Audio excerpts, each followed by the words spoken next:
Hey there, welcome back to my channel. Today we're going to see how to use your WhatsApp, like have two accounts of WhatsApp in your phone. So this is mainly for some Android phones. I don't know whether it can work with your phone, but you can try it out. So first you go to settings, and then you scroll through until you see advanced features. Click on that, scroll down until you see dual messenger.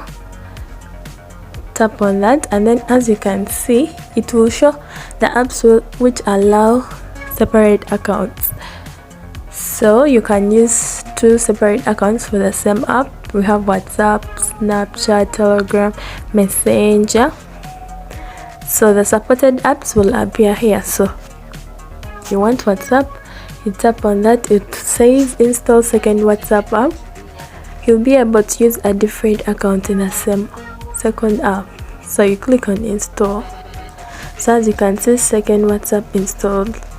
Let's go check it out.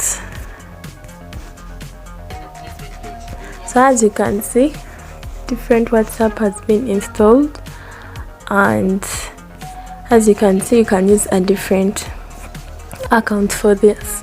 Thank you so much for watching. Don't forget to like, subscribe, comment for more amazing videos. Bye bye.